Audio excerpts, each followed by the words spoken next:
Bonjour, bienvenue à la seconde vidéo du blog de Photosophie.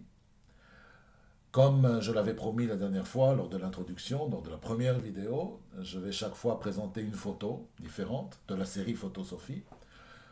On va essayer d'expliquer quel a été le processus, la situation qui a permis la prise de photo, l'achèvement de cette photo.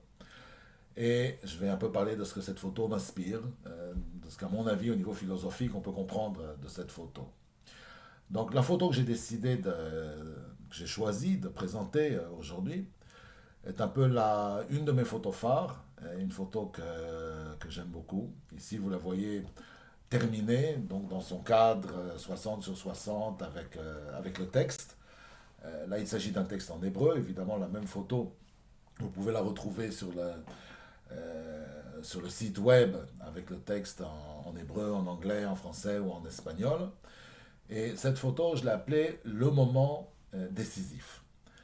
Donc, pour essayer de la comprendre, on va rentrer en détail dans la photo. On va montrer la photo seule, sans le cadre, voilà. Et de quoi il s'agit? C'est en Inde, à Mumbai, dans ce que l'on appelle un slum, c'est-à-dire une partie de la ville où vivent les gens démunis, qui n'ont pratiquement rien. Et ce que vous voyez là, en fait, c'est la largeur d'une rue, hein. La rue fait pratiquement un mètre ou un peu plus d'un mètre, pas plus. Et donc je me promenais donc dans cette rue du slam avec mon appareil photo. Et il y a d'un seul coup ces trois enfants, ces trois gamins qui se trouvent au fond, hein, les trois qui sont ensemble, et qui me voient et qui posent en fait, qui se mettent en position pour que je puisse les prendre en photo. Et en fait, moi, ce qui m'intéressait, c'était pas ces trois gamins, c'était l'autre, le petit qui est juste devant, et qui était assez extraordinaire avec son biberon à la main. Et puis, si vous faites attention, il a ici deux pastilles de plastique collées sur le front, une blanche et une noire. C'est un peu bizarre, on ne sait pas trop ce qui se passe. Et c'est lui qui m'intéressait. Mais en fait, les trois derrière pensaient que je les prenais eux en photo. J'ai rien dit. J'ai commencé à me préparer pour prendre le gars. Et au moment où j'ai pris la prise de vue, lui regarde, en fait, il me regarde pas moi. Il regarde juste à côté de moi, un ami qui était avec moi et qui lui avait un appareil photo, je crois que c'était un Canon avec un objectif, une focale énorme, enfin 300 énorme. Bon, un 300 mm, c'est quand même assez grand. Moi, j'étais là avec mon Leica, avec mon 28 mm, qui est donc beaucoup plus petit, beaucoup plus moins imposant, hein, disons. Et lui, il est en train de regarder le 300 mm ou le zoom, je ne sais plus trop ce qu'il avait. Il était impressionné, il regardait comme ça à la lentille. Et au même moment, il y a ce type qui est à côté, je ne sais pas si c'est son père, si c'est son frère, qui voit la scène de côté et qui a l'impression également que le môme là me gêne. Parce qu'il pense également que moi je voulais prendre les trois qui sont derrière. Alors que le focus c'était évidemment sur le môme, la mise au point. Et il vient et au moment où je déclenche, j'appuie sur le déclencheur, il est en train de tendre la main pour prendre le môme et le sortir de la scène, le faire rentrer dans la maison pour qu'il ne me gêne pas, que je puisse prendre les trois qui sont derrière. D'accord? Donc c'est un moment, c'est clac, juste au moment où l'autre sort la main, avant qu'il le prenne, qu'il le sorte du champ.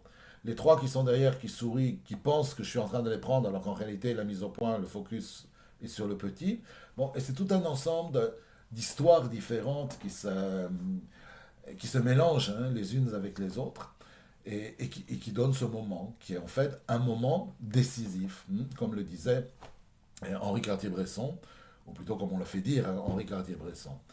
Et pour moi, c'est un peu un hommage, je dirais, hein, à Cartier-Bresson.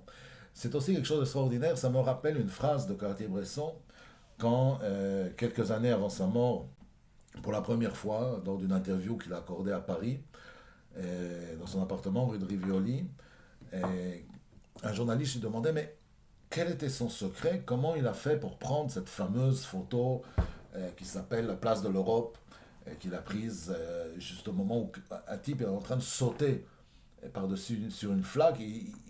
Cartier les Bresson l'a figé lorsqu'il est dans les airs, aucun de ses pieds ne touche le sol.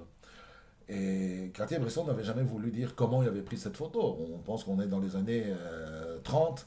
La technologie n'était pas du tout la même qu'aujourd'hui. C'était assez impensable. Et Cartier-Bresson a répondu quelque chose d'extraordinaire. Il a dit, ben, j'avais pas vu le gars en train de sauter. Il y avait une palissade. J'avais regardé à travers, il y avait un trou dans la palissade. J'avais regardé à travers le trou. Et j'avais vu une scène avec une mare. Il y avait une sorte de poussette au fond qui était intéressante. Bon, il a mis son appareil dans le trou de la palissade et sans regarder, il a appuyé sur le déclencheur. Et quand il a reçu ces photos de retour du labo qu'ils les ont développées, il a vu qu'en fait, il y avait un gars qui était en train de sauter et il a déclenché juste au moment où le gars sautait.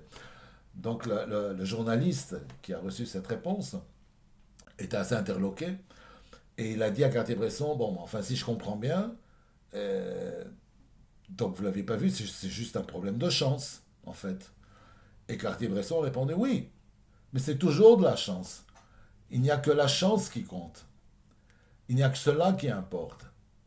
Mais, c'est pas tout, mais il faut apprendre à avoir de la chance.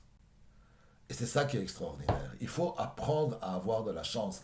Avoir de la chance, ça n'arrive pas comme ça n'arrive pas à tout le monde, ça n'arrive pas à tout moment. C'est en fait, c'est une attitude mentale, c'est une position mentale. Et Cartier-Bresson expliquait que pour avoir de la chance, il faut arriver à achever deux choses, avoir deux choses en fait. Premièrement, il faut ne rien vouloir. Parce que si l'on veut, on n'obtient pas. C'est comme ça qu'il le disait. Si on veut, on n'obtient pas, on n'obtient jamais rien. Parce qu'on va vouloir quelque chose de très particulier, quelque chose de spécifique. Et en fait, ce que la vie, ce que l'environnement va nous apporter, ça va être autre chose. Mais ça sera peut-être quelque chose de mieux. Mais si on est centré sur ce que l'on veut, sur quelque chose de particulier, on va pas voir le reste. Donc il faut rien vouloir. Il faut rester, avoir le mental, je dirais pas le mental en blanc, mais il faut rien vouloir. Il faut être prêt à recevoir tout ce que la vie va nous arriver. Et la deuxième chose, c'est justement ça, ce qu'il dit. Il faut rester ouvert.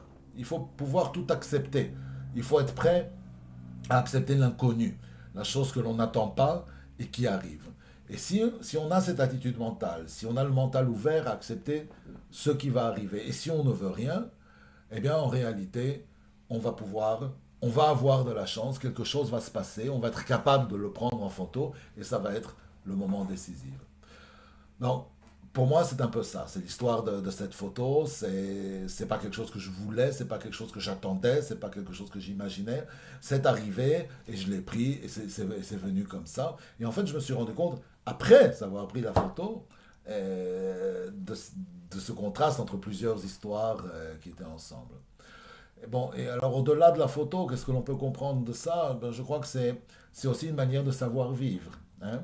Ne rien vouloir, c'est-à-dire ne pas vouloir quelque chose de spécifique, accepter ce que la vie nous apporte, et le reconnaître une fois que c'est arrivé, l'accepter, l'intégrer et vivre avec. Et je crois que si on ne veut rien de particulier, en fait, on ne peut pas non plus être déçu. Ça me rappelle autre chose, hein. C'est pas lié à cette photo, mais c'est un peu dans le même esprit. Je suis arrivé en Israël en 1986, donc ça fait déjà un moment. Et la première fois que je suis venu en Israël, c'était pour immigrer. Donc j'habite depuis 1986 en Israël. Et je me rappelle que le fonctionnaire à l'aéroport Ben Gurion, à l'époque, j'étais arrivé à 2 heures du matin, était assez interloqué. Il me disait, bon, mais c'est quand même pas la première fois que vous venez. Et je disais, si. Et il me disait, mais vous n'êtes jamais venu avant pour visiter, en touriste, en vacances. Je dis, non, c'est la première fois. Il me dit, écoutez, je ne vous donne pas un visa d'immigré, je vous donne un visa de touriste parce que vous allez être déçu. Et moi, je dis, non, non, je viens pour vivre ici, je veux un visa d'immigré. Il me dit, non, non, mais vous allez être déçu, c'est pas ce que vous attendez. Vous venez de Paris, c'est pas comme Paris, ça n'a rien à voir, Israël, c'est autre chose. Et je lui ai répondu, écoutez, je ne serai pas déçu. Pour la simple raison que je n'attends rien de particulier, je ne veux rien de particulier. Ce qui va arriver, je le prendrai, et c'est tout. Et en fait, c'est ce qui s'est passé. Au bout de 2 heures, il a accepté de me donner le visa. Et j'ai pas été déçu. Ça ne veut pas dire que c'est mieux ou moins bien que Paris. C'est différent. Israël n'est pas la France. Mais la vie apporte beaucoup de choses ici, comme elle apporte beaucoup de choses ailleurs. Et si on accepte ce qui vient, on n'est pas déçu. Et je peux dire que j'ai eu de la chance. peut-être que j'ai su avoir de la chance, et c'est ça qui importe. Donc, c'était un peu ce que je voulais vous dire aujourd'hui par rapport à cette photo. Et comme d'habitude, bon, il va y en avoir d'autres dans le futur. Si vous avez des commentaires, vous avez ici mon email, d'accord? Donc, retenez-la. Et puis, vous pouvez évidemment bon, m'envoyer vos commentaires par email. Et s'il y a un sujet philosophique, photographique, photo-philo, photosophique intéressant, eh bien, je me ferai un plaisir de le prendre en compte. Et peut-être qu'on en parlera une autre fois. D'accord? Alors, merci d'avoir été ici, merci d'avoir regardé cette vidéo, et j'espère à bientôt.